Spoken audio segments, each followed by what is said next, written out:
Assalamualaikum warahmatullahi wabarakatuh. Perkenalkan, nama saya Suko Wibono dari Pangkalan MA Rifadul Muta'alimin Kota Pekalongan.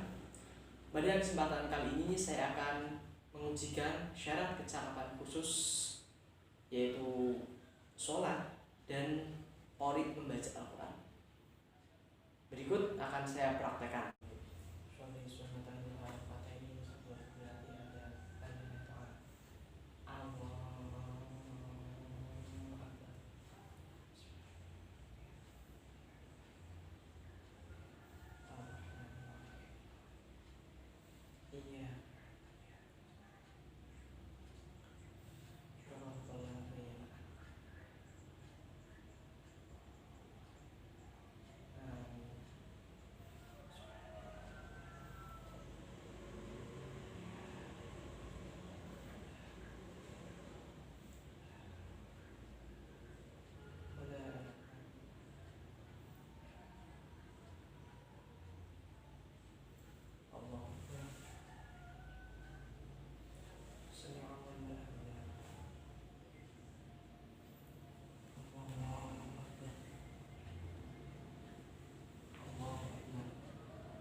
Bismillahirrahmanirrahim. Alhamdulillahirabbil alamin, hamdan syakirin, hamdan na'imin, hamdan yuafi 'azza. Ya Rabbana lakal hamdu kama yanbaghi li jalali wajhika wa 'azimi sultanik. Allahumma shalli 'ala sayyidina Muhammad wa 'ala ali Muhammad. Allahumma inna Allaha a'dhaka wal ba'daka wal jamala jamaluka wal quwwata quwwatuka wal qudrata qudratuka wal 'asmata 'asmatuka. Allahumma in kana rizqi fis sama'i fa anzil wa in kana fil ardi fa akhrij wa in kana mu'siran fa yassir wa in kana ba'idan fa qulqu bihaqqi wa tuhaika wa baika jamalika wa quwwatika qudrati atini ma ataita akatika sholihin. Wassalamu ala sayyidina Muhammadin nabiyyi wa ala alihi wasallam.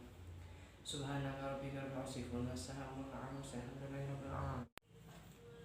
Pada kesempatan kali ini saya akan membacakan surat Al-Lahab ayat 1 sampai 5 beserta artinya. A'udzubillahi minasyaitonirrajim. Bismillahirrahmanirrahim. Tabbat yada abi lahabin wa tab, ma aghna anhu maluhu wa ma kasab, sayasla naran dzata labin wa imratu hammalatal hatab, fi jidha hablum min masad. Saya akan menjelaskan beberapa bacaan tajwid yang ada di surat ini. Yang pertama adalah pada lafaz tabat yada a. Di sini mengandung bacaan mad ismun fasil. Sebabnya mad bertemu hamzah dalam dua kalimat. Panjangnya 2,5 alif atau 5 harokat. Setelah itu ada bacaan mad tabi, yaitu pada lafaz tabat yada abi. Bi merupakan matobi, kasrah bertemu ya sukun, panjang 1 alif atau 2 harokat. Huruf matobi ada 3, yaitu alif ya awu. Setelah itu ada bacaan idgham ya gunah, yaitu pada lafaz lahabim wa tab, kasrah tanwin bertemu dengan wawu. Huruf idgham ya gunah sendiri ada 4, yaitu ya non wawu.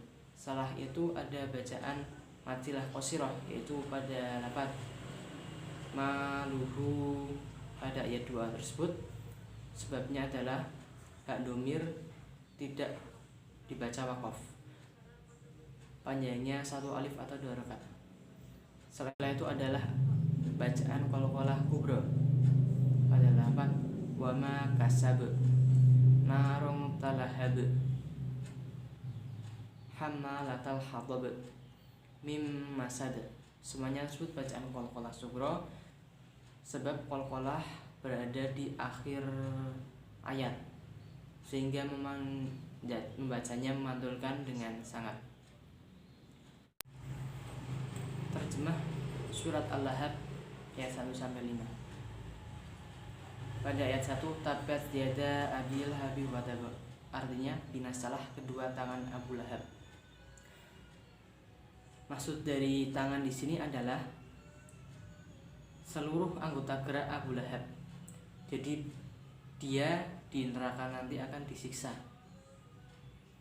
karena begitu bencinya dan menghalang-halangi dakwah Nabi Muhammad SAW. Padahal beliau sendiri merupakan paman dari Nabi. Setelah itu pada lafaz 2 ada ma aghna anhu maluhu wa ma kasab, yang artinya tidaklah berguna kepadanya hartanya dan apa yang ia usahakan. Abu Lahab ini orang yang kaya. Kekayaannya dimanfaatkan untuk menghalang-halangi dakwah Rasulullah di kota Mekah. Sehingga di neraka nanti pasti akan diazab Allah dengan azab yang pedih. Pada ayat yang ketiga, sayasla narong zatal hab, artinya kelak dia akan dimasukkan ke dalam api yang bergejolak.